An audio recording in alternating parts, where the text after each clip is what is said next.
नागरिकका गुनासा, जिज्ञासा, प्रश्न अनि समस्याको उचित र सशक्त उठान गर्ने दिनेश एफएमको खरो प्रस्तुति कार्यक्रम नागरिक सवाल। नागरिक सवालबाट नारायण अवस्थीको हार्दिक नमस्कार। आदरणीय श्रोता, नागरिक सवालमा हामी दिनहुँ विविध विषयमा बहस गर्ने गर्छौँ, संवाद गर्ने गर्छौँ र आज मैले बहसको लागि बैतडीतर्फ सर्वप्रथम जानेछु। बैतडी जिल्लाका प्रहरी प्रमुखसँग मैले सर्वप्रथम कुराकानी गर्नेछु र सन्दर्भ रहेको छ, हामी चाहिँ सन्दर्भमा छौँ। हरेक वर्ष नोभेम्बर 25 देखि डिसेम्बर 10 सम्म लैङ्गिक हिंसा विरुद्धको 16 दिने अभियान मनाइन्छ र यो अभियान मनाइराखेको छ। हिजोदेखि 16 दिनसम्म यो अभियान चल्छ र यही बिचमा हिजो मात्रै बैतडीमा एउटा घटना सार्वजनिक भएको छ, बलात्कार गरिएको घटना र त्यो घटनालाई गाउँमै मिलाउने मिलापत्र गरिएको र 6 महिनापछि मात्रै त्यो घटना चाहिँ अहिले बाहिरिएको छ र प्रहरीकोमा उजुरी गर्ने भनेर पीडित किशोरी लगायतका व्यक्तिहरू जिल्लाको सदरमुकाम बैतडी गोठलापानी पुगेको भन्ने समाचार हामीलाई प्राप्त भएको छ र तत्सम्बन्धमा मैले बैतडी प्रहरी प्रमुख प्रहरी नायब उपरीक्षक नारायण प्रसाद अधिकारीसँग सर्वप्रथम कुराकानी गर्नेछु। त्यसपछि लैङ्गिक हिंसाकै कुरामा हामी केन्द्रित रहेर कुराकानी गर्नेछौँ। दलित महिला अधिकार मञ्चका अध्यक्ष सावित्रा घिमिरेसँग। त्यसपछि मैले कुराकानी गर्दैछु सुदूरपश्चिम प्रदेश प्रहरी कार्यालयका प्रवक्ता एसएसपी मुकेश कुमार सिंहसँग र अनि पछि मैले कुराकानी गर्नेछु आर्थिक मामिला तथा योजना मन्त्री झपट बोहरासँग। हरेक वर्ष नोभेम्बर 25 देखि डिसेम्बर 10 सम्म लैङ्गिक हिंसा विरुद्धको 16 दिने अभियान मनाइन्छ र नेपालको तथ्याङ्क हेर्ने भने 3 आर्थिक वर्षको अवधिमा 1569 घरेलु हिंसाका घटनाहरू निवेदनहरू आएको प्रहरीमा भन्ने प्रहरीको तथ्याङ्क छ। हरेक दिन कुनै न कुनै किसिमको हिंसामा लैङ्गिक हिंसामा परिराखेका घटनाहरू सार्वजनिक हुन्छन् र ती घटनाहरू न्यूनीकरण हुनुपर्ने हो। हामी कुराकानी गर्नको लागि बैतडी प्रहरी नायब उपरीक्षक डीएसपी नारायण प्रसाद अधिकारीसँग कुराकानी गर्नेछौँ र त्यसको लागि मैले उहाँलाई टेलिफोन सम्पर्कमा जोड्ने प्रयास गर्दैछु।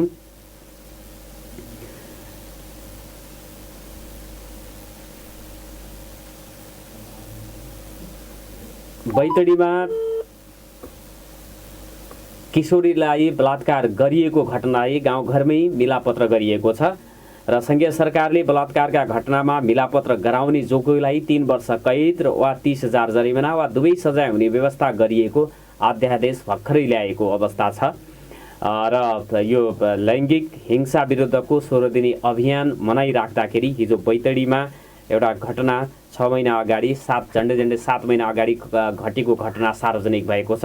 यस विषयमा प्रहरी कहाँ उजुरी पर्यो कि परेन भनेर मैले बैतडी प्रहरी प्रमुख प्रहरी नायब उपरीक्षक डीएसपी नारायण प्रसाद अधिकारीलाई टेलिफोनमा जोडिसकेको छु। डीएसपी साहब, यहाँलाई नागरिक सवालमा हार्दिक स्वागत छ। नमस्कार। नमस्कार, यहाँलाई पनि स्वागत छ।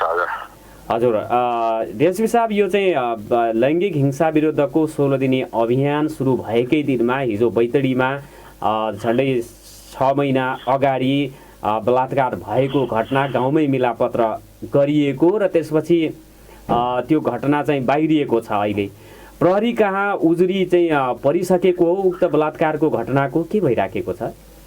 अब यो एकदमै यदि यो हो भने, यदि यो घटना हो भने यो कानुनद्वारा दण्डनीय छ, यो अपराध हो। अब यो तपाईँहरूले जस्तै मैले पनि यो सुनिराखेको छु र यसलाई एउटा अनुसन्धानको विषयवस्तु पनि मैले बनाइसकेको छु र पीडितसँग एक खालको हामीले सम्पर्क गरिसकेका छौँ र पीडित उजुरी दिनको लागि हामीले मोटिभेसन पनि गरिसकेका छौँ र पीडित चाहिँ उजुरीको लागि जिल्ला प्रहरी कार्यालयमा आउँदै हुनुहुन्छ। हजुर, अहिलेसम्म आइसकेको अवस्था छैन, आउँदै हुनुहुन्छ। सदरमुकाम त हिजै पुगेको, आज चाहिँ आउनुहुन्छ उहाँहरू भन्ने छ तपाईँहरूलाई जानकारी, खबर? हजुर हजुर हजुर, जहाँसम्म उहाँ आज आइपुग्नुहुन्छ होला र हामीले एक खालको कनेक्सन गरिसकेका छौँ। यदि त्यो हो भने त्यो विषयवस्तुमा चाहिँ संलग्न हुने कोही पनि कानुनद्वारा दण्डनीय छ, कोही पनि चाहिँ उम्कन भाग्न पाउँदैन। म मैले अनुसन्धानको विषयवस्तु बनाइसकेको छु। हजुर हजुर, यो घटनामा प्रहरीले पनि त्यहाँ चाहिँ गाउँमा गएर गाउँको घटना गाउँमै मिलाउनुहोस् भन्ने किसिमको कुरा गरियो भनेर पीडितको तर्फबाट चाहिँ त्यो भनाइ आएको छ समाचार माध्यमहरूमा। अब यदि त्यस्तो हो भनेपछि त ती प्रहरी कर्मचारी पनि त्यो अनुसन्धानभित्र पर्नुहुन्छ होला नि? एकदम जोसुकै होस्, प्रहरी मात्रै भन्दैन, त्यो विषयवस्तुमा यदि मिलापत्रमा कोही छ भने जोसुकै भयो भने त अनुसन्धानको दायरामा आउँछ र यदि बदनियत देखिन्छ भने कानुनद्वारा दण्डनीय हुन्छ, त्यो अनुसन्धानको विषयवस्तु बन्छ। हजुर, भनेपछि आज तपाईँहरूले पीडितसँग सम्पर्क चाहिँ गरिसक्नु भएको छ र उहाँहरूलाई उजुरी गर्नको लागि निवेदन दिनको लागि तपाईँहरूले मोटिभेट पनि गरिसक्नु भएको छ। आज उजुरी चाहिँ पर्छ भन्ने छ तपाईँहरूको बुझाइ? एकदम एकदम आज उहाँहरू आउनुहुन्छ। आज उहाँहरू आएपछि मैले लिखित हामीले चाहिँ अनुसन्धान सुरु गरिसक्छौँ। हवस् डिएसपी साहब, जानकारीको लागि यहाँलाई धन्यवाद छ। हस्, यहाँलाई पनि धेरै धेरै धन्यवाद। आदरणीय श्रोता, उहाँ हुनुहुन्थ्यो बैतडी प्रहरी प्रमुख डिएसपी नारायण प्रसाद अधिकारी। सिगास गाउँपालिकामा घटेको उक्त घटनामा बालिका किशोरीलाई उनकै नाता पर्ने व्यक्तिबाट बलात्कार भएको र बलात्कार भइसकेपछि उक्त घटनालाई गाउँमै बसेर मिलाएको, त्यो मिलापत्र गरेको, कागज गरिएको, त्यो चाहिँ कपाली तमसुक गरिएको कुरा पनि सार्वजनिक भएको छ र उक्त मिलापत्र अनुसार पीडकले पीडितलाई 1 तोला सुन दिनुपर्ने जुन चाहिँ कार्तिक मसान्तसम्मको म्याद थियो, त्यसपछि अब त्यो घटना चाहिँ बाहिरिएको छ। प्रहरीको सम्पर्कमा उहाँहरू आइसकेको तर निवेदन नदिइसकेको अवस्था छ। निवेदन दिइसकेपछि उक्त कुरालाई हामी अनुसन्धान गर्छौँ भन्ने प्रहरीको भनाइ आएको छ। र हामी चाहिँ अब लैङ्गिक हिंसा विरुद्धको 16 दिने अभियान चलिराखेको छ देशमा। यस विषयमा यसैबीच अब लैङ्गिक हिंसाका घटनाहरू पनि बाहिर हिजो बैतडीमै आएको छ। हामीसँग कुराकानी गर्नको लागि दलित महिला अधिकार मञ्च नेपालका अध्यक्ष सावित्रा घिमिरे जोडिनु भएको छ। यहाँलाई नागरिक सवालमा हार्दिक स्वागत छ। नमस्कार। हजुर, धन्यवाद। नमस्कार। हेलो। हजुर, आराम हुनुहुन्छ? हजुर, आरामै छु। यो महिला हिंसा लैङ्गिक हिंसा विरुद्धको 16 दिने अभियान चलिराख्दाखेरि अब यो हरेक वर्ष नोभेम्बर 25 देखि डिसेम्बर 10 सम्म यो अभियान चल्छ। तर यो अभियान केवल चाहिँ अभियानको रूपमा मात्रै चल्ने, यसले चाहिँ यो चाहिँ लैङ्गिक हिंसाका घटनाहरूलाई निरुत्साहन गर्न पनि केही भूमिका खेल्न सकेको छ जस्तो लाग्छ? पक्कै पनि नारायणजी, अब यो लैङ्गिक हिंसा विरुद्धको 16 दिने अभियान, यो 16 दिनलाई चाहिँ एउटा अभियानको रूपमा लिए, प्रत्येक वर्ष चाहिँ लिएको छ। तर अब मलाई के लाग्छ भने अभियान मात्रै होइन, एक वर्षभरि नै विभिन्न अभियानहरू, क्याम्पेनहरू, महिला विरुद्धका हिंसा विरुद्धका क्याम्पेनहरू चाहिँ चलिरहेको अवस्था छ। र यो अब 16 दिनको जुन अवधिलाई एउटा चाहिँ दिवसको रूपमा चाहिँ अभियान अगाडि लगिरहेको अवस्था हो। अब जति पनि महिलामाथि हुने हिंसाहरू, अब अहिलेको नारा नै अब महिला हिंसा अन्त्यका लागि प्रतिबद्धता, व्यक्ति, समाज र सबैको एकैबद्धता भन्ने चाहिँ अहिलेको नारा पनि छ होइन। र थुप्रै कानुनहरू पनि बनेको छ, तर त्यो कानुनहरू चाहिँ कार्यान्वयन भइरहेको अवस्था चाहिँ छैन। तर पनि त्यसमा चाहिँ सबैको एकैबद्धता भयो भने पक्कै पनि यस्ता घटनाहरूलाई चाहिँ निरुत्साहन गर्नको लागि सहयोग पुग्छ होइन, पुगिराखेको पनि छ।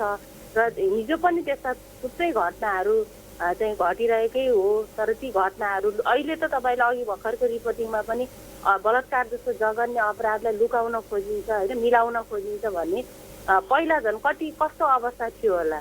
त्यो रिपोर्टिङको एकदमै रेसियो पनि बढेको छ होइन, घटनाहरू पनि बाहिर आएका छन्। त्यसले गर्दा पनि बढीभन्दा बढी महिलाहरू अब यस्ता हिंसाहरू सहेर बस्नुहुन्न भन्ने किसिमले बाहिर आएको छ।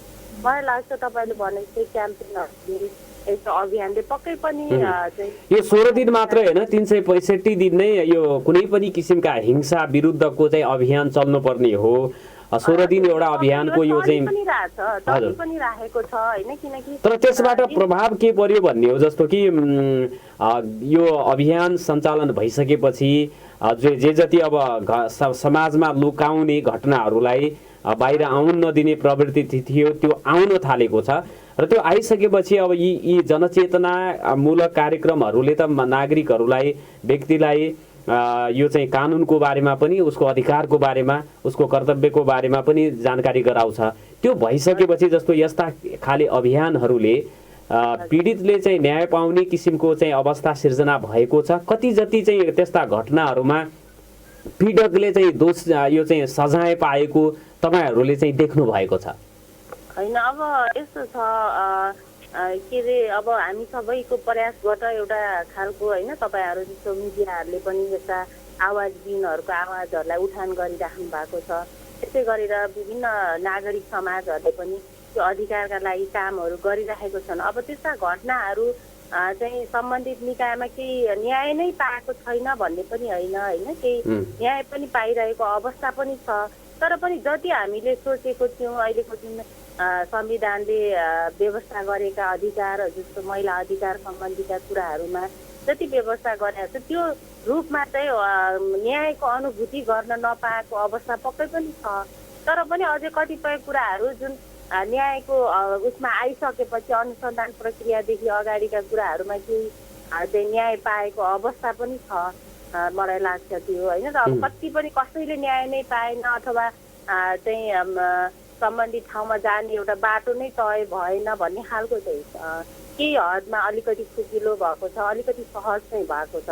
तर पनि हामीले जुन खालको अपेक्षा गरेको पीडित भित्तिमा आफै गएर चाहिँ समुदायमा चाहिँ समुदाय अथवा न्यायिक निकायमा गएर न्यायको लागि अझै सहज वातावरण चाहिँ सिर्जना भएको छैन होइन। त्यसले गर्दाखेरि पनि अब कतिपय घटनाहरूमा जस्तै नागरिक समाजहरूले पनि त्यसलाई सहजीकरण गरेर उहाँहरूको न्यायको लागि पहलहरू गरिरहेको अवस्था चाहिँ छ होइन। निःशुल्क सहयोगको कुराहरूदेखि लिएर थुप्रै कुराहरू चाहिँ भएको चाहिँ अवस्था चाहिँ छ। हजुर सावित्राजी, जस्तो ठुल्ठुला घटनाहरूमा न्याय नपाएको अनुभूति चाहिँ हुन्छ, त्यो भइराखेको हुन्छ। जस्तो निर्मला पन्तको चाहिँ उसमै भनौँ त्यहाँ न्याय नपाएको चाहिँ अनुभूति भइराखेको छ। यस्ता धेरै थुप्रै चाहिँ अन्य घटनाहरू पनि हुन्छन्। यो न्याय नपाउनुको पछाडिका प्रमुख कारक तत्त्वहरू अथवा कारणहरू के हुन् भन्ने लाग्छ यहाँहरूलाई? त्यो त अध्ययनको विषय, अनुसन्धानको विषय, छलफलको विषय भएको हुनुपर्छ।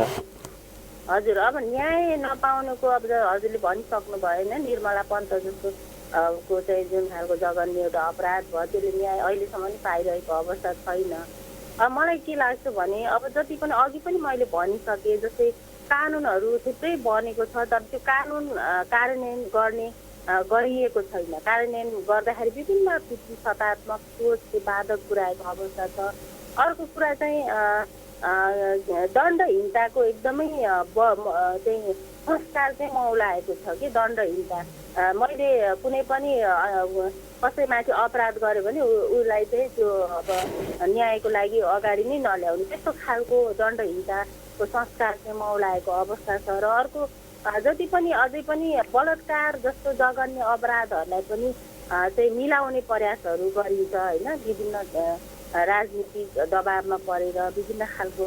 त्यसले गर्दाखेरि पनि अब जति पनि अब संविधानमा व्यवस्था गरेका चाहिँ महिलाको हक सम्बन्धी व्यवस्थाहरूदेखि लिएर अहिले थुप्रै कानुन पनि बनेको छ। र कानुन मात्रै बन्नु ठुलो कुरा होइन, त्यसलाई चाहिँ एकदमै व्यवहारिक रूपमा त्यसलाई कार्यान्वयन गर्नको लागि व्यक्ति समुदाय सबैको चाहिँ एकबद्धताको रूपमा अगाडि बढ्न सकियो भने मात्रै यसलाई चाहिँ कार्यान्वयन गर्न र उनीहरूले न्याय पाएको अनुभूति हुन सक्छ भन्ने लाग्छ।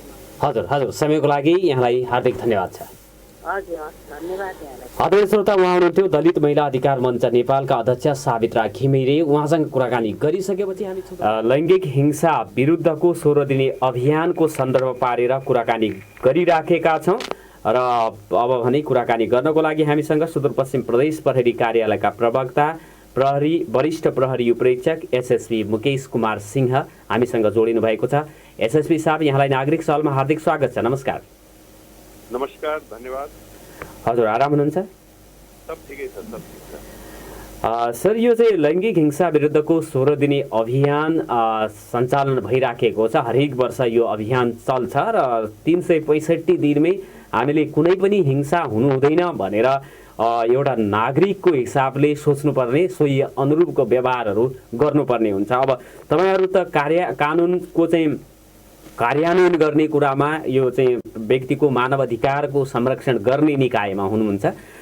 यो तर चाहिँ यो हिंसाका घटनाहरू हरेक दिन भइराखेका र प्रत्येक वर्षको चाहिँ आँकडा हेर्ने हो भने घट्नुको सट्टा बढिराखेको चाहिँ देखिन्छ। यो हुनुको पछाडिका कारणहरू अथवा प्रहरीले उजुरी आइसकेपछि हरेक घटनाको अनुसन्धान गर्छ। अनुसन्धानपछि उसले केही न केही तथ्यहरू चाहिँ फेला पार्छ। यो चाहिँ लैङ्गिक हिंसाको प्रकृति पछिल्लो दिनहरूमा आएर चाहिँ कस्तो भइराखेको छ र यो लैङ्गिक हिंसाका चाहिँ घटनाहरूमा वृद्धि अथवा के भइराखेको छ, नियन्त्रण भइराखेको छ अथवा वृद्धि भइराखेको छ भन्ने तपाईँहरूको निर्णय चाहिँ के छ? अब यहाँले भने जस्तै लैङ्गिक हिंसाका घटनाहरू दिनानुदिन तथ्याङ्कलाई हेर्दाखेरि बढेकै देखिन्छ। त्यसमा दुई मात्र होइन, तर यसलाई कुन रूपमा हेर्न पर्ने हुन्छ भने हिजोभन्दा आज पीडित वर्गको सुरक्षा र न्यायमा पहुँच भएको कारणले त्यसको सङ्ख्या बढ्दै गएको हो। हाम्रो समाज विगतबाटै एउटा पितृसत्तात्मक समाजको रूपमा विकसित भएको समाज हो। कतिपय विभेदका कुराहरूलाई घर परिवारभित्रकै समस्याको रूपमा, घरेलु हिंसाका कतिपय जघन्य प्रकृतिका अपराधलाई पनि घरभित्रकै समस्याको रूपमा गाउँ समाजमै घर परिवारमै मिलाउने जुन विगतका प्रवृत्ति थियो त्यो अब प्रवृत्ति हट्दै गएको अवस्था छ। त्यो हट्दै गई एउटा सुरक्षामा पीडित वर्गको पहुँच र त्यही अनुसार राज्यका सुरक्षा संयन्त्रहरू, जसरी हामी पनि अब त्यही किसिमले आफूलाई तयार गरेका छौँ। हामीले लैङ्गिक हिंसा विरुद्धका घटनाहरूलाई प्रोएक्टिभ भएर त्यसलाई ट्याकल गर्नुपर्ने, त्यसलाई ह्यान्डल गर्नुपर्ने र त्यही अनुरूप हामीले एउटा विस्तारित अवस्थामा महिला तथा बालबालिका सेवा केन्द्र भनेर छुट्टै स्थापना भएको अवस्था, त्यस्तै त्यसमा महिला मैत्री वातावरणमा सुनवाई हुने अवस्था, उहाँ पीडितलाई त्यही किसिमले त्यहाँ काउन्सिलिङ गर्ने अवस्था, महिला प्रहरीबाटै उहाँहरूको कुरा सुनवाई, उहाँहरूको अनुसन्धान प्रक्रिया अगाडि बढाउने, यी सब वातावरणले गर्दाखेरि पीडित वर्ग अब हामी कहाँ पुग्ने एउटा सहज वातावरण, एउटा सरल वातावरण र उहाँहरूले चाहे जस्तै एउटा पीडित मैत्री वातावरण हुँदै गएको अवस्था छ। त्यसकारण यो बढ्दै गएको अवस्था, त्यहाँ हामी कहाँ उजुरी आउने क्रम बढ्दै गएको अवस्था चाहिँ हो। यसलाई यो पाटोबाट सकारात्मक रूपमा लिनुपर्छ र कुनै पनि समाजमा पक्कै पनि त्यस्ता घटनाहरू हुनु अत्यन्त निन्दनीय हो र हामीले हरेक वर्ष एउटा अवेरनेसको रूपमा पनि अब 16 दिने विशेष अभियान क्याम्पेनकै रूपमा हामीले सञ्चालित गरेका छौँ। हिजो मात्र हामीले कञ्चनपुरमा हाम्रो खानेपानी मन्त्रीज्यूकै अगुवाईमा एउटा महिला वा लैङ्गिक हिंसा विरुद्धका एउटा अभियानको रूपमा त्यहाँ पनि हामीले एउटा एक्टिभिटी हामीले गऱ्यौँ र अन्य जिल्लाहरूमा पनि हामीले गर्दै गएका छौँ। यी घटनाहरू हुन्छन् तर यसलाई रोक्नलाई सबै पक्ष, समाजका हरेक वर्ग, सामाजिक सङ्घ संस्थाहरू र सँगसँगै हामी पनि जोइन्टली जानुको विकल्प छैन र हामी के आशा गर्न सक्छौँ भने भविष्यमा हाम्रै सबैको सामूहिक प्रयासबाट यस्ता गतिविधिहरू न्यूनीकरण हुँदै जान्छ। कानुन बलियो बनाइएको छ, अहिले सचेतना पनि अभिवृद्धि भइराखेको अवस्था छ। यो चाहिँ कानुनको पहुँच भित्र सबै पुग्न सकेको अवस्था छ। तथापि चाहिँ यो यस्ता घटनाहरू, हिंसाका घटनाहरू बढिराखेको छ। यो चाहिँ विरोधाभासपूर्ण कुरा भएन? यो कानुनको एकल प्रयासले मात्र सबै कुरा रोक्न सम्भव हुन्न। जस्तो कानुन त बनाइयो, अहिले यो एसिडबाट आक्रमण गर्ने र त्यसका पीडकहरूलाई थप सजाय दिने कानुन बनाइयो। हाम्रो यो जबरजस्ती गर्नेका घटनाहरूमा मिलापत्र मेलमिलाप गराउने त्यस्ता कोही छ भने तिनलाई पनि कडा कानुनका साथ तिनीहरूलाई पनि कारबाहीका दायरामा ल्याउने, बलात्कारका घटनामा पनि हिजोभन्दा आजका कानुन अझ परिमार्जित र अझ कठोरताका साथ जाने भन्ने किसिमको कानुन समयानुकाल भनौँ एक किसिमले परिमार्जित हुँदै गएको अवस्था छ।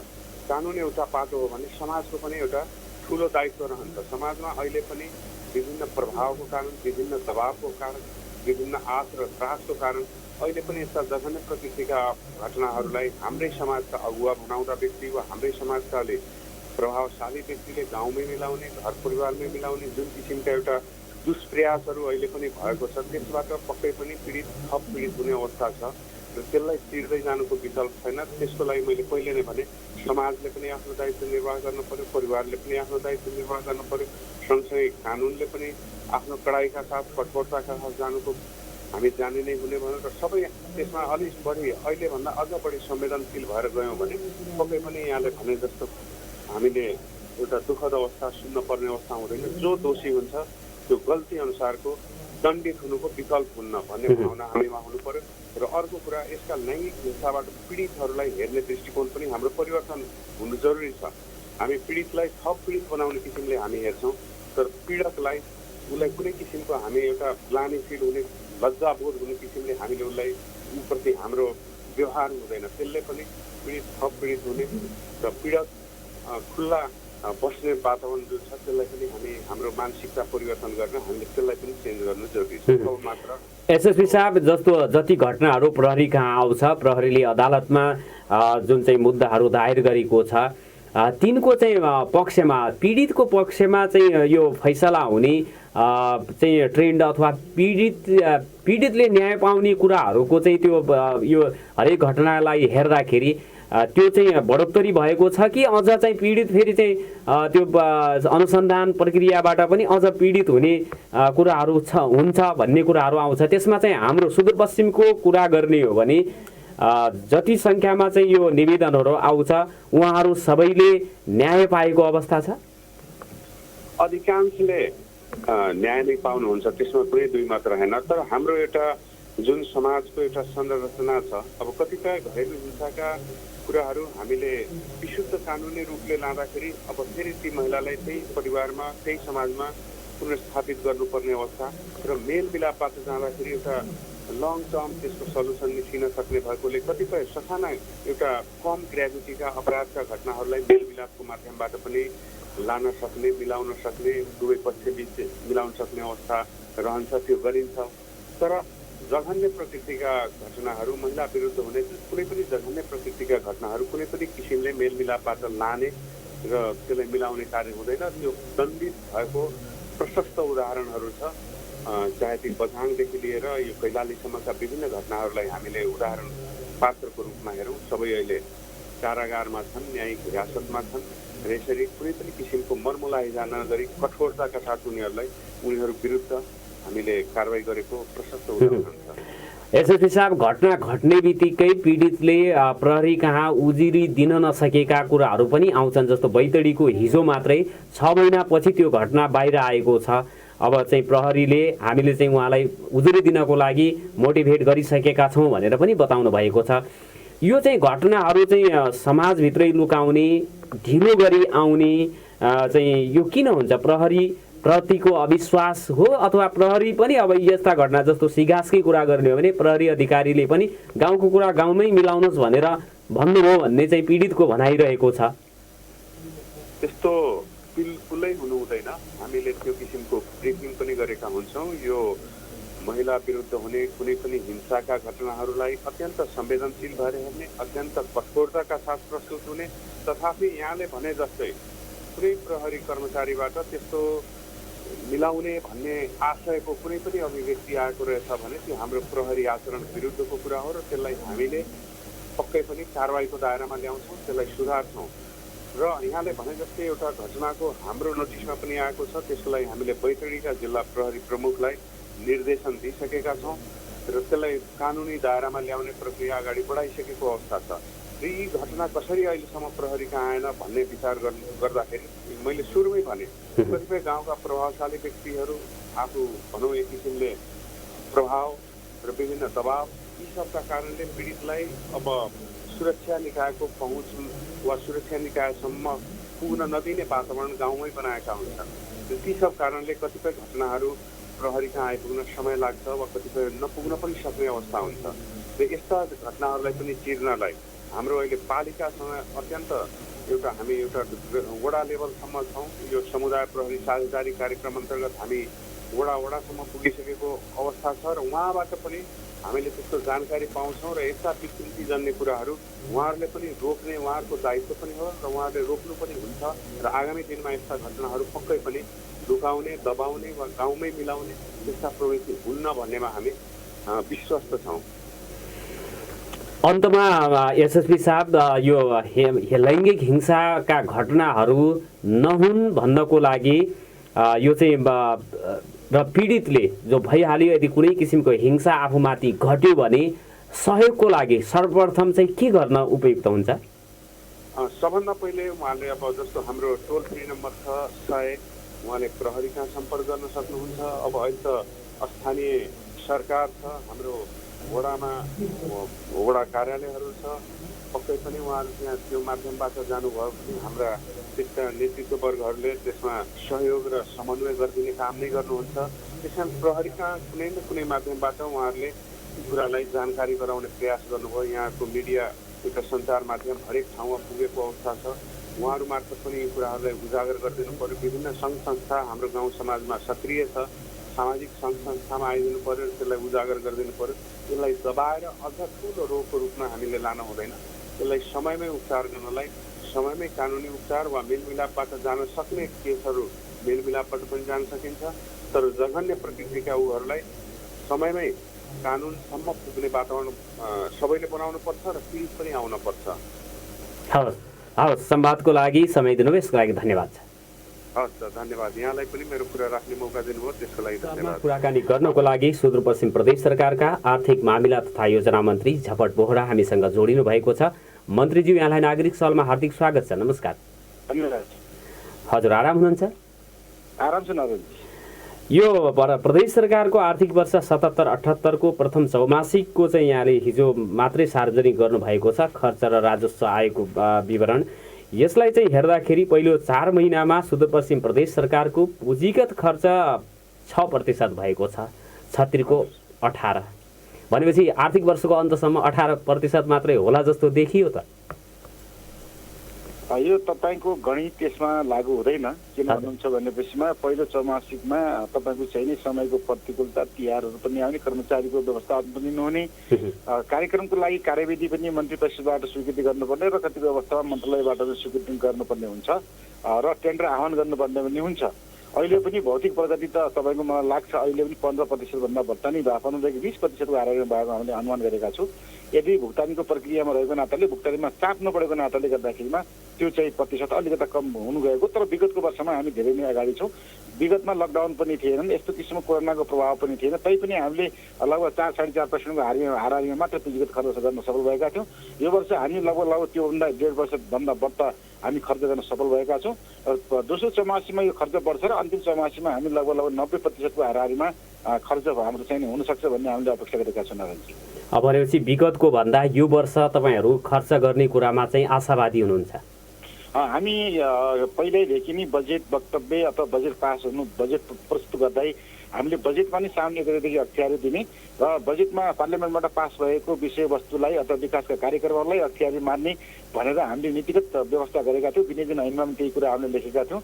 त्यसले गर्दाखेरि सम्बन्धित मन्त्रालयले पनि बेलैमा गृह कार्य भएको छ, धेरै योजनाहरूको टेन्डरको आह्वान भइसकेको छ। कमसे कम मात्र योजनाहरू बाँकी रहेका होला न टेन्डर आह्वान गर्नको लागि। प्राय अब कार्य प्रारम्भ पनि भइसकेको छ धेरै योजनाहरूको। त्यसले हामी एकदमै विश्वस्त छौँ यो वर्षमा अत्यधिक रूपमा पुँजीगत र विकासीय खर्च जो भनिन्छ त्यो प्रदेश सरकारको ऐतिहासिक उचाइमा खर्च हुन्छ र जनताले अनुभूति विकासको गर्छन् भन्ने हाम्रो चाहिँ बुझाइरहेको छ नारायणजी। हजुर मन्त्रीज्यू, अब यो असारे विकास चाहिँ हुन्छ नेपालमा भनेर चाहिँ गुनासो गरिन्छ। यो पूर्वाधारतर्फको पूर्वाधार विकासका कार्यक्रमहरूको चाहिँ बजेटको अख्तियारी एकदमै ढिला चैतमा आएर वैशाखमा आएर चाहिँ निकासा हुन्छ, त्योभन्दा अगाडि चाहिँ हुँदैन। टेन्डरको कुराहरू पनि निकै ढिला हुन्छ, जसले गर्दाखेरि पूर्वाधारतर्फको चाहिँ आयोजनाहरूमा विकास खर्च हुन नसक्दा फ्रिजै जाने अथवा भइहाल्यो भने असारको महिना यस्तो अन्तिममा आएर चाहिँ हुने गर्दाखेरि कम गुणस्तर हुने भन्ने गुनासोहरू हुन्छन्। यो वर्ष त्यो कुरा नहोस् भन्नको लागि अहिलेदेखि चाहिँ अब तपाईँहरूले अब प्रदेश सरकार यो चाहिँ आर्थिक मामिला मन्त्रालय लगायत अन्य मन्त्रालयहरूले यो त्यो नहोस् भन्नको लागि पर्याप्त चाहिँ गृह कार्य गरेर सोही अनुसारको चाहिँ एक्सन फिल्डमा गर्नुभएको छ, गर्नुहुन्छ? अब होइन, गर्नुहुन्छ नै, गरिसकेका छौँ। किन भन्नुहुन्छ भने साउन 1 गते नै बजेट वक्तव्यमा आएको कुरा र बजेटको रातो किताबमा आएको कुरालाई नै अख्तियारी मान्ने गरी सम्बन्धित विकास मन्त्रालयले कार्यान्वयनको चरणमा परियोजना र आयोजना लैजानुपर्छ भनेर नीतिगत र कानुनी व्यवस्था गरेका छौँ। त्यसले पनि यहाँले के बुझ्नुपर्छ भने हामी एकदमै संवेदनशील छौँ, हामी एकदमै गहन जिम्मेवारी बोध गरेका छौँ र हामी विकासका कामहरू द्रुत गतिमा र विकास 100% गर्नको लागि प्रतिबद्ध छु भन्ने कुरा त्यसबाट पनि हाम्रो काम गरेको तपाईँको पुष्टिको आधारमा पनि तपाईँ विश्वास हुनुपर्ने आधार चाहिँ म त्यहाँ निवेदन गर्न चाहन्छु। अर्को कुरा के छ भने टेन्डर पनि धेरै आयोजनाका भइसकेका छन्, तपाईँको चाहिँ धेरै अख्तियारी गइसकेको छ। अब के नीतिगत रूपमा कानुनी रूपमा के अल्झेका विषय छन् भनेपछिमा केही पार्लियामेन्टमा के मन्त्री परिषदबाट टुङ्गो लगाउने विषयवस्तु त्यहाँ होलान्। बाँकी कुराहरू सबै विकासी मन्त्रालयका अथवा अनुदान दिने मन्त्रालयका या तपाईँको चाहिँ सार्वजनिक वित्तका क्षेत्रमा काम गर्ने मन्त्रालयका कार्यक्रमका अख्तियारी प्रायः जसो गइसकेको छ र तपाईँ विश्वस्त हुनुहोस् यो वर्ष आषाढे विकासको अन्त हुन्छ र हामी एक अत्यधिक रूपमा ऐतिहासिक रूपमा पुँजीगत खर्च गर्न सफल हुन्छौँ र विकास निर्माणका कामहरू कार्यान्वयन सम्पन्न गर्न सफल हुन्छ भन्ने म यहाँलाई विश्वास दिलाउन चाहन्छु। हजुर, आर्थिक वर्षको अन्ततिर चाहिँ प्रश्न गर्दाखेरि यहाँहरूलाई यो विकास चाहिँ किन सकेन, खर्च चाहिँ किन हुन सकेन भन्दाखेरि अब सम्बन्धित कार्यालयका प्रमुखहरूले अथवा मन्त्रीज्यूहरूले अथवा सांसदज्यूहरूले पनि के भन्नुहुन्छ भने कर्मचारीको अभावले गर्दाखेरि हामीले चाहिँ चाहे जस्तो काम गर्न सकेनौँ भनेर चाहिँ एउटा जवाब आउने गर्छ होइन। त्यो जवाबको दाओस् भन्नको लागि चाहिँ कर्मचारीको प्रदेश सरकारसँग हुनुपर्ने कर्मचारीको व्यवस्थापन भइसकेको छ। म यहाँलाई निवेदन के गर्न चाहन्छु भने तपाईँको चाहिँ लोकप्रिय विनय सेठ मार्फत पहिलो कुरा त के छ भने तपाईँले भनेको जस्तै अहिले पनि लगभग 55 देखि 60% कर्मचारी हामीसँग छैन, उपस्थित छैन। तर हामीले कर्मचारीको अभाव हुन नदिनुको लागि करारमा कर्मचारी राख्ने दरबन्दीमा छ, तर कर्मचारी आएन भने त्यो दरबन्दीमा त्यही दरबन्दीको तलब हामीले व्यवस्थापन गरेका हुन्छौँ र करारमा कर्मचारी भर्ना गरेर सम्बन्धित विकास मन्त्रालयले कर्मचारी प्रतिनियुक्ति गर्नुपर्छ भन्ने हामी नीतिगत व्यवस्था गरेका छौँ र त्यो कर्मचारी भएन भन्ने कुराको हामीले अन्त गरेका छौँ। अब ठुला पदहरूमा अब सचिव आएन भने त्यो समस्या गाह्रो हुन्छ, उपसचिव लेभलको पनि अलिक गाह्रो हुन्छ र अरू मलाई लाग्छ इम्प्लिमेन्टेसन लेभलमा त कार्यान्वयन चरणमा जाने कुराहरूमा फिल्डका कर्मचारीको हकमा त्यो कुरा लागू हुँदैन त। प्राविधिक कर्मचारीलाई पनि विषयगत रूपमा हामीले बाटो खोलिसकेका छौँ र विषयगत मन्त्रालयले प्राविधिक कर्मचारी पनि भर्ना गरिसकेको छ र भर्ना गर्ने प्रक्रियाको पनि अन्तिम चरणमा कार्यक्रम। यो करारमा कर्मचारी राख्दाखेरि त्यो अब सरकारको कामप्रति उहाँहरूको चाहिँ अपनत्व बोध हुँदैन, जसले गर्दाखेरि चाहेको प्रतिफल निकाल्न चाहिँ आउटपुट जो आउनुपर्ने हो त्यो आउन सक्दैन भनेर भनिन्छ। प्रदेश लोकसेवाको गठन गरेर प्रदेश लोकसेवाबाटै कर्मचारीहरू राख्नुपर्छ भन्ने मान्यतालाई अगाडि बढाउन केले रोकेको छ प्रदेश सरकारले? लोकसेवाको काम पनि धेरै कुराहरू अगाडि बढेको छ कि संघीय सरकारबाट नीतिगत व्यवस्थाको हुनु जरुरी छ लोकसेवाको गठन भएर अगाडि बढ्नको लागि। र अहिले विषय के छ भने लोकसेवा अहिले हामीले बनाए पनि यो वर्ष 1 वर्ष 1.5 वर्ष यता कर्मचारी भर्ना गर्ने प्रक्रियाको अन्त गर्न सकिँदैन। त्यसैले यो आर्थिक वर्षमा विकासका कामहरूको समयमा सम्पन्न गर्नको लागि र पुँजीगत खर्च अत्यधिक रूपमा गर्नको लागि हामीले करारमा कर्मचारी राख्नुपर्ने हामीलाई बाध्यता आइलागेको छ र सबै प्रदेशमा पनि यी समस्याहरू छन् हामीले बुझेका छौँ। त्यसले गर्दाखेरिमा तपाईँले भने जस्तै अपनत्व भन्ने कुराहरू त्यो अब प्राविधिक विषयका, कोही नैतिक विषयका, आदर्शका विषयका, सैद्धान्तिक विषयका जान्न चाहँदैन। तर अभाव भएको कर्मचारीको दरबन्दीमा अरू करारमा कर्मचारी हामीले पदोन्नति गरेर जान सक्ने अवस्था हामीले बनाएका छौँ, स्पेस दिएका छौँ, कानुनी व्यवस्था र नीतिगत व्यवस्था गरेका छौँ। त्यो अनुरूप यो वर्ष विकास मन्त्रालय र अरू मन्त्रालयले पनि कर्मचारी चाहिँ भर्ना गरेर त्यो दरबन्दीमा परिवर्तन गर्न सक्छ र कार्यक्रमहरू कार्यान्वयनको चरणमा जान्छन् भन्ने हामीले बाटो चाहिँ निकास चाहिँ दिएका छौँ। भनेपछि आर्थिक मामिला तथा योजना मन्त्रालय यो वर्ष चाहिँ अब यो तय गरेको बजेटको जुन चाहिँ विकास तर्फको बजेट छ त्यो चाहिँ लगभग 90% भन्दा माथि खर्च गर्छौँ भन्ने आत्मविश्वास छ तपाईँहरूमा? अब यसो छ, हामी लक्ष्य तोक्नै पर्छ नि त। लक्ष्य त 100% तोकेका छौँ र हामी विश्वस्त रूपमा 90%सम्म खर्च गर्छु भन्ने विश्वासका साथ अगाडि बढेका छौँ। सम्भवतः 100% गर्छु, भएन भने पनि हामी त्यो बेन्चमार्कमा तपाईँको चाहिँ प्रतिशत तोकेर अगाडि बढेका छौँ।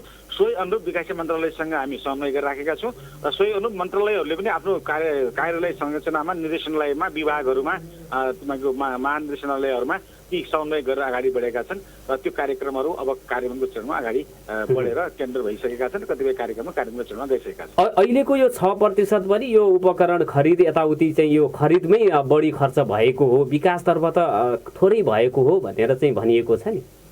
अहिले यसो छ, जो अन्नदानको जो कार्यक्रमहरू हुन्छ त्यो चालुमा पर्छ होइन। विकासको यहाँ पहिलो कुरा त विकासीय खर्चमा के शीर्षक आउँछ र चालुमा के आउँछन् त्यो बुझ्नु जरुरी छ। त्यसमा विकास निर्माणका कामहरू मात्रै सम्बन्धितमा जान्छन् र अन्नदानका र तपाईँको चाहिँ त्यस किसिमका कार्यक्रमहरू छन् भने तल्लो भत्ताका अरूका कार्यक्रमहरू छन् भने यतातिर जान्छन्। त्यसैले शीर्षक अनुसारमा जे भएको छ त्यो प्राविधिक रूपमा नै टोटलमा हामीले 6.29% हामीले चाहिँ खर्च गर्न सफल भएका छौँ। गत वर्षभन्दा 1.5% हाराहारी हो। तैपनि प्रतिकूलमा लकडाउनको समय कोरोनाले गर्दाखेरिमा तपाईँको चाहिँ नि बन्दाबन्दी हुनु, त्यसैमा पनि कर्मचारी दरबन्दीमा उपस्थिति नहुनु, यो सबै कारणले गर्दाखेरिमा पनि हामीले चाहिँ नि गत वर्षभन्दा 1.5% जति खर्च गर्न सफल भएका छौँ र कार्यक्रमहरू अहिले टेन्डर गरेर कार्यान्वयनको चरणमा गइसकेका छन्। त्यसैले सबै आधार हामीले तय गरेका छौँ। हामीलाई परिणाम राम्रै आउँछ भन्ने कुरामा हामी प्रदेश सरकार विश्वस्त रहेको छ। कोरोनाले यो असर चाहिँ परेन त्यसो भए? यसो कोरोनाले गरेन भन्ने कुराहरूमा के छ भने यातायातको सुविधा भयो भने लकडाउन भयो भने त्यो बेलामा अहिले त कोरोनासँग जुझेर नै कोरोनासँग पनि तपाईँको चाहिँ नि सेफ रहेर कसरी काम गर्न सकिन्छ त्यो मोडालिटीमा गएन भनेपछि यो वर्ष पनि निष्क्रियतामा जान सक्छ। प्रतिकूलता अझै बढ्ने हो भने हामीले चाहेको लक्ष्य प्राप्त नपनि हुनसक्छ। तर हामी दृढ सङ्कल्पित के छौँ भने यस्तो किसिमको प्रतिकूलता आउँदैन। अब हामी प्रयास गर्दै मानव समाज अगाडि बढेको छ र हाम्रो मुलुक र हाम्रो प्रदेशमा पनि त्यो अन्तरले अगाडि जान्छ र हामी अपेक्षित परिणाम हासिल गर्न सफल हुन्छौँ भन्ने कुरामा हामी दृढ सङ्कल्पित छौँ। मन्त्रीज्यू अन्तमा मैले नसोधिकनै यहाँले चाहिँ के भन्नु पर्दैछ? त्यस्तो केही छैन। सबै आम प्रदेशवासीलाई विकास निर्माणका कामहरूमा अभिभावकत्व अपनत्व र सरकारलाई सुझाव दिनुहुन र यसको अनुभव निरीक्षण र यसमा तपाईँहरू सहभागिता हुनु म तपाईँको सञ्चार माध्यमबाट आम प्रदेशवासीलाई आह्वान गर्न चाहन्छु। सबैको लागि हार्दिक धन्यवाद छ यहाँलाई र तपाईँको एफएमलाई म हार्दिक दिन चाहन्छु। धन्यवाद। आदरणीय श्रोता, उहाँ हुनुहुन्थ्यो आर्थिक मामिला तथा योजना मन्त्री सुदूरपश्चिम प्रदेश सरकारका झपट बोहरा। उहाँसँग हामीले कुरा गरिसकेपछि अब भने तपाईँहरूको फोनलाई हामीले सुन्ने र सुनाउनेछौँ, जसको लागि 091-410-216 फोन गर्न हुनको लागि अनुरोध गर्न चाहन्छु। जो कोहीले पनि फोन गर्न सक्नुहुन्छ, जुनसुकै विषयमा पनि यहाँहरूले आफ्नो चाहिँ कुराहरू राख्न सक्नुहुनेछ भनेर अनुरोध गर्न चाहन्छु। टेलिफोनको घन्टी बजेको मैले सुनिसकेको छु। आरडीजीले उक्त फोनलाई जोड्दै हुनुहुन्छ। यहाँलाई नागरिक सहलमा हार्दिक स्वागत छ। नमस्कार, को बोल्दै हुनुहुन्छ, कहाँदेखि? नारायणजी नमस्ते, म केपी चौधरी बोले। हजुर हजुर, सन्चै हुनुहुन्छ? ठिक छौँ, हजुरको? हजुर, हामी पनि आराम छौँ। र यहाँको चाहिँ विचार टिप्पणी के हो, कृपया अनुरोध गरेँ। मैले सुरु चाहिँ यो के अरे बलात्कारबाटै सुरु गरौँ होइन? हजुर, बलात्कारको विषयमा हजुरले यता बगानतिर पनि जोड्नुभयो र यता धनगढीको एसएसपी मुकेशजीलाई पनि जोड्नुभयो। बैतडीको डिएसपी साहब अनि यता प्रदेश प्रहरीको प्रवक्ता दुवैजनासँग कुराकानी गरेको थिएँ। दुईजनासँग तपाईँले संवाद गर्नुभयो। अब यी संवादहरू र यता तपाईँको के अरे हाम्रो महिला दलित के अरे सावित्री घिमिरेसँग पनि अलिकति संवाद गर्नुभयो क्या हो जस्तो लाग्यो। हजुर हजुर। अब यी सबै कुरोलाई चाहिँ मोटामोटी हेर्दा एउटा कुरो चाहिँ के छ भनेपछि नारायणजी, यो महिलामाथि चाहे पुरुषमाथि अथवा निमुख व्यक्तिमाथि चाहिँ अन्याय अत्याचार हुनु भनेको यो आफैमा राम्रो कुरो होइन, पहिलो कुरो। दोस्रो कुरो के छ भन्नुहुन्छ भनेपछि जस्तो बालिकामाथिको घटनाहरू यो 3 वर्ष 4 वर्ष 5 वर्ष बच्चामाथि एउटा तपाईँको लालीपप खुवाएर टफी खुवाएर यी अपराधीहरूले गर्ने गतिविधि यो समाजको लागि र कानुनको निम्ति पनि त्यो राम्रो चिज चाहिँ हुँदै होइन। तेस्रो पक्ष के भन्नुहुन्छ भनेपछि कतिपय महिलाहरू तपाईँका उमेर पुगेका महिलाहरू पनि तपाईँको पुरुषहरूसँग विभिन्न विषयमा चाहिँ संवाद गरेर विभिन्न ठाउँमा तपाईँको बसेका अनि के अरे लामो समयसम्म तपाईँको त्यो के अरे महजोरी भएर हिँडेका अवस्था र अन्तिममा तपाईँको केही के अरे कहाँनिर तपाईँको संवाद बिग्रिन्छ अनि त्यसलाई बलात्कारको एउटा मुद्दा बन्छ। पर्छक मलाई लाग्छ बलात्कारको चाहिँ परिभाषा चाहिँ क्लियर हुनुपर्छ भन्ने कुरोमा राज्यले त संविधानले त एउटा गरेकै छ, ऐनमा कानुनमा व्यवस्था एउटा गरेकै छ। त्यसले मलाई लाग्छ त्यतातिर पनि बहसको एउटा विषय चाहिँ हुनुपर्छ। बलात्कार जबरजस्ती भनेको एउटा व्यक्तिमाथि 2-4वटा व्यक्तिले हंगामा गर्नु भनेको त्यसलाई जबरजस्ती पनि भनिन्छ, त्यसलाई बलात्कार पनि भनिन्छ। कानुनको परिभाषाले ती भन्छन्, तर ती परिभाषामा चाहिँ उनीहरू कार्य नभएको पनि देखिन्छ। त्यसले गर्दा यतातिर पनि ध्यान दिनुपर्छ जस्तो लाग्छ मेरो चाहिँ। एउटा चाहिँ उहाँहरूको चाहिँ महिला अधिकार कर्मीहरू अहिले के अरे कानुनको रक्षक लगायतका अब सिडिओ साहब लगायतका हुन्छ, एसएसपी साहब हुनुहुन्छ, डिआइजी साहब लगायतका यिनीहरूको। अर्को कुरो अब यो अघि तपाईँको यो के अरे जपट बराजीसँग पनि केही कुराहरू गर्नुभयो। अब यसमा नारायणजी एउटा चिज के छ भन्नुहुन्छ भने ब्युरोक्रेसी र डेमोक्रेसीको बिचको अरू मुलुकमा तपाईँको यो डेमोक्रेसी भन्ने कुरो त तपाईँको आउँछ जान्छ, वास्तै हुँदैन। राजनीतिक दलको त 5 वर्ष कार्यकाल हुन्छ, उनको जाने आउने कुरो रहन्छ। तर कर्मचारी भनेको तपाईँको थाई सरकार हो, जुनसुकै पनि मुलुकको। त्यसले गर्दा कर्मचारी हाम्रो मुलुकको हकमा भन्ने हो भनेपछि जति के अरे राजनीतिक दलहरू लोभी पापी छ त्योभन्दा तपाईँको कम चाहिँ तपाईँको कर्मचारी पनि छैनन्। मैले किन त्यसो भनिरहेको छु, र कर्मचारीभित्र पनि तपाईँको राम्रा मान्छेहरू पनि छ र लोभी पापी पनि छन्, र राजनीतिक दलभित्र पनि लोभी पापी पनि छ र के अरे तपाईँको इमान्दारहरू पनि छ। मैले यो कुरो चाहिँ भन्नुपर्ने चाहिँ खासै कारण चाहिँ के भन्नुहुन्छ भने जस्तो तपाईँको अहिले स्वास्थ्य कर्मीहरू आन्दोलनमा उत्रेको छ, उनले आफ्नो चाहिँ के अरे भत्ता पाइन भन्ने खालका कुराहरू चाहिँ त्यो समाचारहरूमा देखिएको छ। अहिले कोभिडको बेलामा मान्छेको कसले कसरी छरछिमेकीलाई होस् आफन्तलाई होस् कसरी बचाउने भन्ने कुरो महत्त्वपूर्ण कुरो हो। पैसा भन्दा पनि तपाईँको मुख्य कुरो चाहिँ जीवनसँगको कुरो जोडिएको कुरो छ।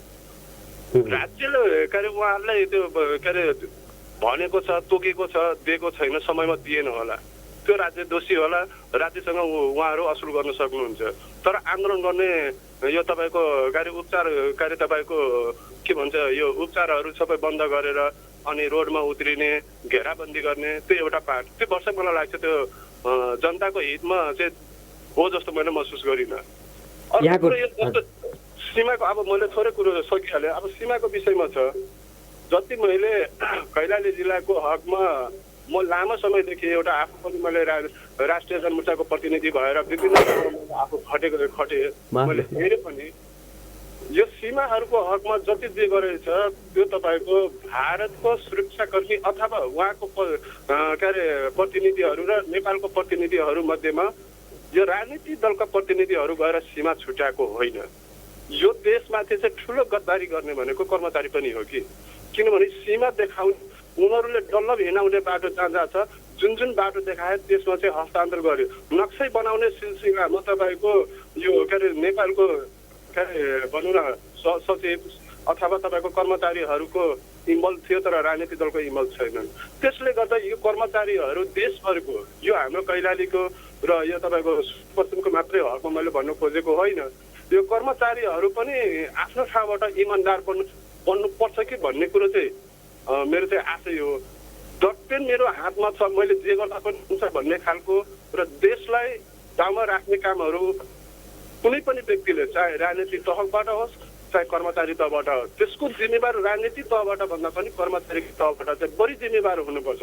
किन मैले त्यो कुरो भन्छु भनेपछि मानिलिनु हजुरको घरमा के अरे तपाईँको परिवार के अरे भान्सा हेर्नुहुन्छ, तपाईँले बाहिरबाट तपाईँले आर्जन गरेर ल्याइदिने चिज हो। उहाँले पकाउने काम त तपाईँको म्याडमको काम हो नि त, मिठो पकाउने कि नुनिलो पकाउने कि चुकिलो पकाउने भन्ने काम त उनको हुन्छ। मैले पकाए पनि हुन्छ होइन, आफै पकाए पनि हुन्छ, तर घरको के अरे तपाईँको लक्ष्मी भनेको त श्रीमती नै हो, सम्पूर्ण जिम्मेवारी हेर्ने। त्यसले गर्दा तपाईँको कर्मचारी भनेको मूल्य मान्छे नै ठानिन्छ। कर्मचारीको हकमा र के अरे तपाईँको राजनीतिक दलहरूको हकमा मलाई लाग्छ राजनीतिक दल भनेको तपाईँको भदौको पानी जस्तो हो, भदौको भेल आयो बगेर जान्छ, तर कर्मचारी भनेको समुद्र हो, थाई हो। थाई भएको हुनाले उनले चाहिँ गम्भीर रूपमा चाहिँ त्यो कुराहरूलाई ध्यान दिनुपर्छ भन्ने चाहिँ मेरो चाहिँ आशय यही हो। यसमा मैले धेरै बोलेको छु भनेपछि मैले क्षमा पनि मागेँ। मैले आज यो कुरो यति टुङ्ग्याएँ।